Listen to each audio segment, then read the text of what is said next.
Just to make this clear, sparring is practice. It isn't a real fight where you train 6 to 8 weeks or longer for one opponent. We don't know how many rounds they sparred already. We don't know if Ugas or Stevenson have multiple sparring partners or what number of sparring partners they have sparred.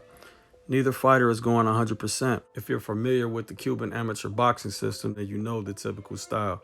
It doesn't normally include fighting in the pocket, and since it's the amateurs, some of the high-level pro boxing skills aren't taught because they aren't allowed. The ring is probably a 12 by 12, so it doesn't exactly encourage a lot of distance.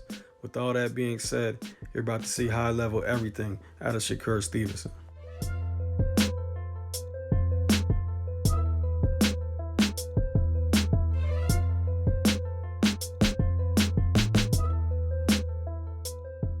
Notice the body mechanics. The initial two was basically an arm punch. Hips barely turn, back leg straight, but the jab worked as a blinder and pushes the head up as Shakur half steps and leans in. Front foot stepping forward off the canvas, pushing off the back leg, which gives some leverage and mid-level power to the too low.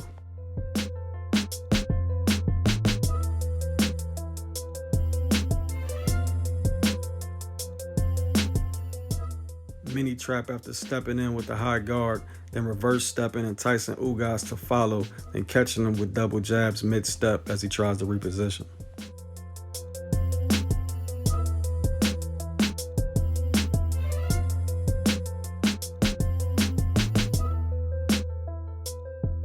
Shaq controls his power distribution with probing shots that disrupt to set up a strong two cross between the guard. Watch Shaq's form and you'll get the gist of what's powerful and what's not.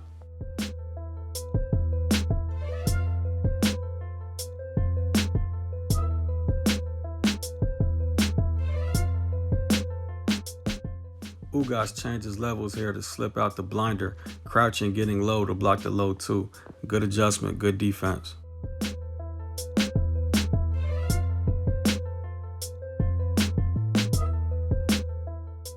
Same combo out of Shaq this time, but all speed, little power. Hips barely turn, minimum leverage on the back leg.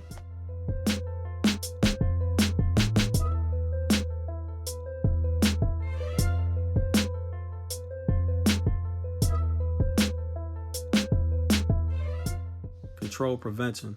Shaq counter moves Ugas, who's trying to control his lead hand with a pawing jab by blocking one, then catching one, then dropping a hand and reverse stepping. Doing it all so Ugas isn't able to set terms. There's counters to everything in boxing.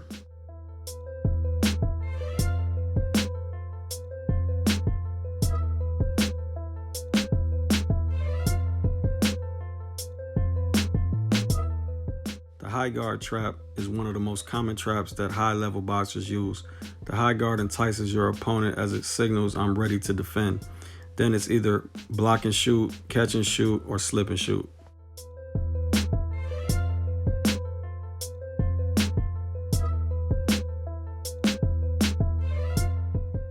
Shakur tries to step in with his tricks, and Ugas times to step with the lead too.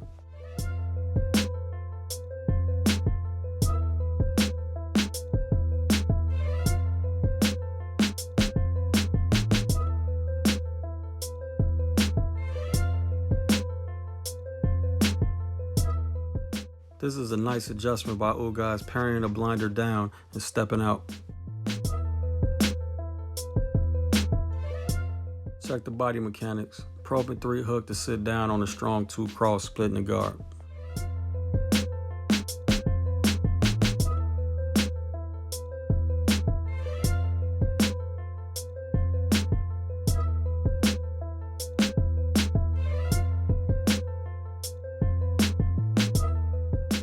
Shakur is making maneuvers look the same, then switching up, keeping Ugas guessing. This time he shoots the blinder, but instead of the 2 low, he lands the 2 cross high.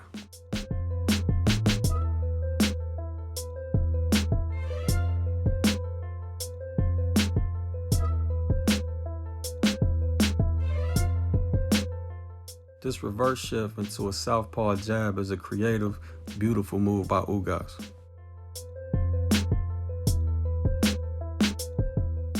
Now Shakur goes back to the blinder too low, playing with his mind, keeping him guessing. Same form as the blinder attacks, but now it's a straight 2-piece and pull.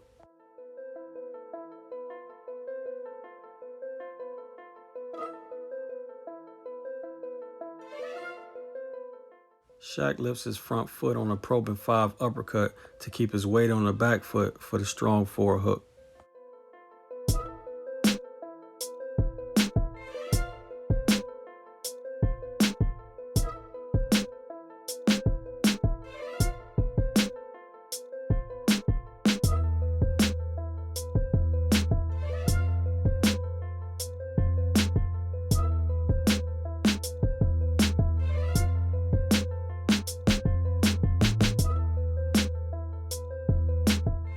This is a bit of a Ugas blooper.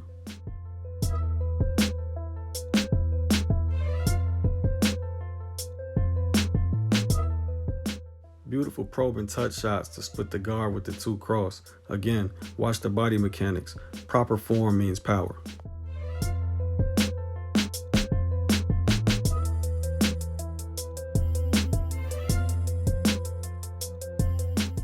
Earlier, Shaq and Ugas were both stepping in the pocket, meeting with the high guard. Now, Shaq repeats the movement so Ugas thinks high guards, just to land the lead 6 instead.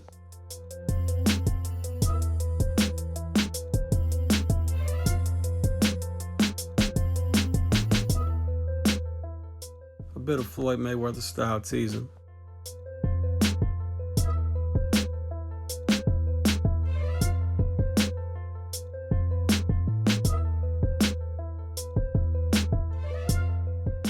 Watch the body mechanics. The first 2-3 were probing shots. Then look at the punch placement of the hard shots. 2 cross, hybrid 3 disrupting the guard for the clean overhand.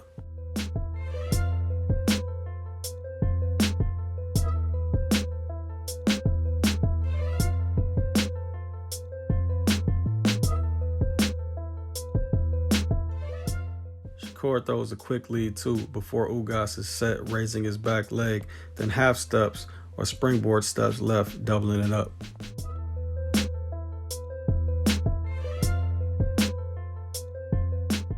One 4 combo, then Shakur steps left, making Ugas have to turn to reset. Then Shaq throws the blinder 2 cross high this time, switching it up again.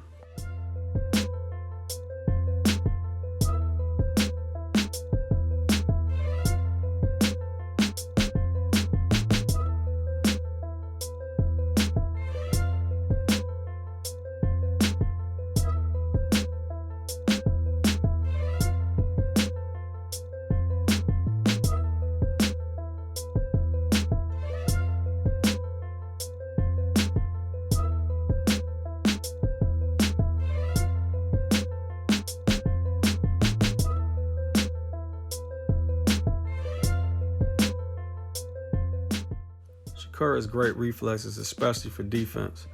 Let me say this. He's much more fluid here sparring Ugas than he has been in his most recent fights, but we know what he can do in the ring. The argument that he needs to fight somebody to show what he could really do has clearly lost all credibility and was really ridiculous in the first place. The kid's had championship level sparring since he was an amateur.